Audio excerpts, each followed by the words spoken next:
Bonsoir amis téléspectateurs, un plaisir de vous retrouver dans votre édition du soir. Abonnez-vous sur cette chaîne Afrique Sport Live pour ne rater aucune vidéo.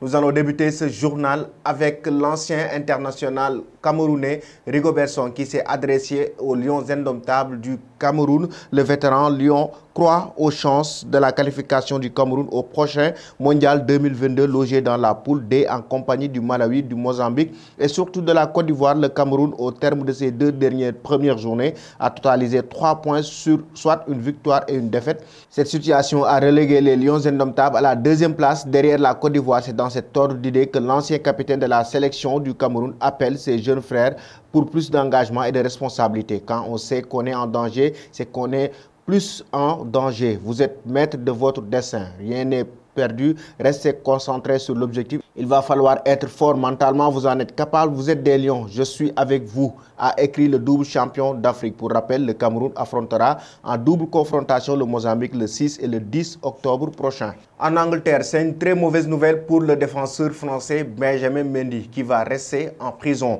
accusé d'avoir commis 4 viols et une agression sexuelle entre octobre 2020 et août 2021 et placé en détention provisoire dans un établissement pénitentiaire d'Altoucourse au nord de Liverpool. Le 27 août, le défenseur français de Manchester City a vu ce vendredi le tribunal de Chester confirmer son maintien en détention lors d'une audience préliminaire selon Manchester Evening News.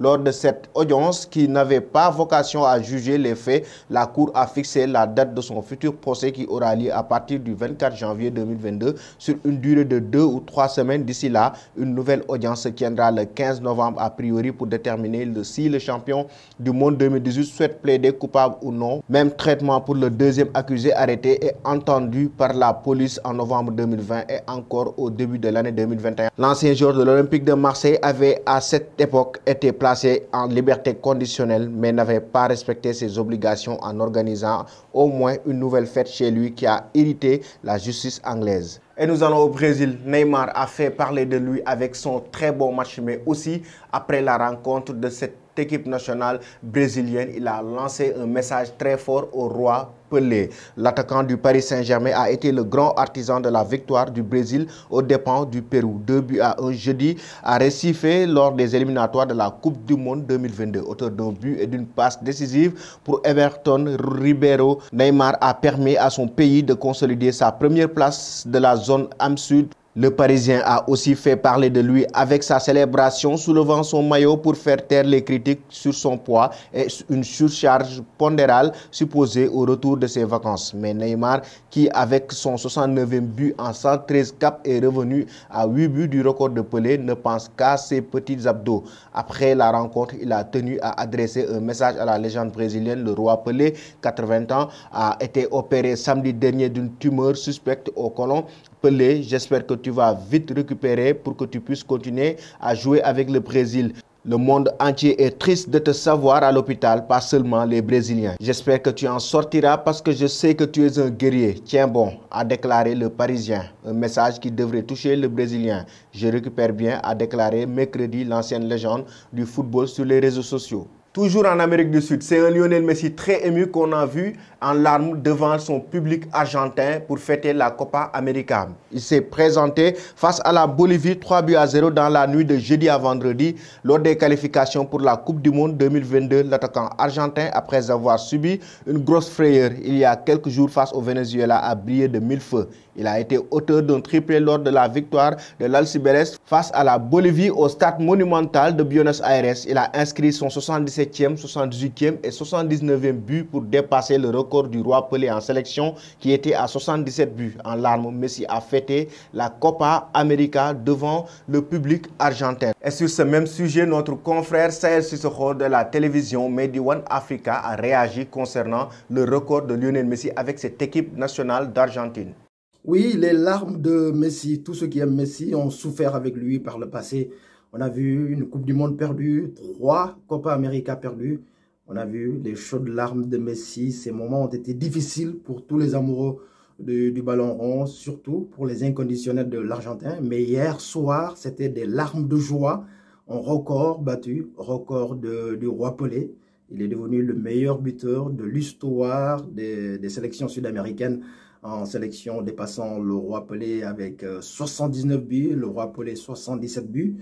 Et puis aussi devant le public argentin, 21 000 supporters qui étaient venus assister à ce match où l'Argentin, l'ancien Barcelonais, a claqué en triplé également, où on a également présenté cette Copa América remportée 2 mois plus tôt par l'Argentine grâce à Lionel Messi. C'était une soirée délicieuse, une soirée inoubliable pour lui. Ces larmes-là, ce sont des larmes de joie. On est tous contents pour Messi parce que c'est l'un des meilleurs joueurs de ce sport, de l'histoire du football. Le voir joyeux, content avec son équipe nationale qui a été souvent difficile pour lui. Il a tout le temps brillé avec le Barça, mais l'équipe nationale, c'était une histoire assez compliquée. Et finalement, plus il vieillit, plus il prend du plaisir et c'est amplement mérité. C'est un record assez anecdotique parce que le 1er septembre dernier, le record de meilleur buteur en sélection confondue, c'est son éternel rival, finalement, Cristiano Ronaldo, qui a marqué 111 buts. Ces deux footballeurs-là sont des monstres. Ils reviennent de Mars, ils ne sont pas de la même planète que nous. Finalement, on ne peut qu'apprécier ces deux monstres-là. L'un vient de retourner à Manchester United et Lionel Messi qui a quitté son cocon habituel, Barça. Il est sorti de son confort. Tout le monde pensait qu'il allait prendre sa retraite là-bas. Il s'est offert un dernier challenge avec le Paris Saint-Germain. On est très impatient, très impatient de voir la suite de l'histoire avec le PSG et surtout la suite de l'histoire en équipe nationale, puisque n'oubliez pas, derrière, le véritable défi, ce sera la Coupe du Monde Qatar 2022.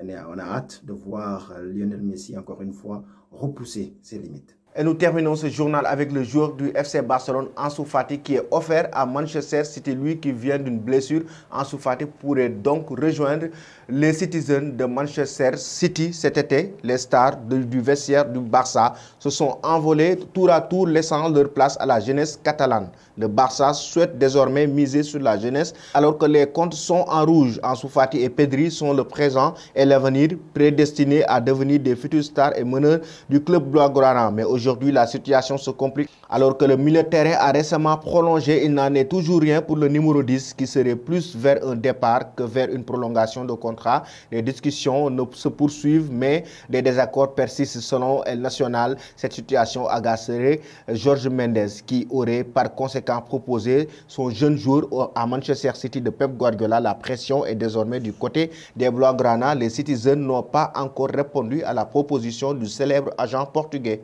C'était tout pour aujourd'hui, chers amis. Avant de vous quitter, la question du jour concernant Ansu Fati. Selon vous, doit-il rester avec le FC Barcelone ou rejoindre Manchester City? Merci et bonne fin de soirée.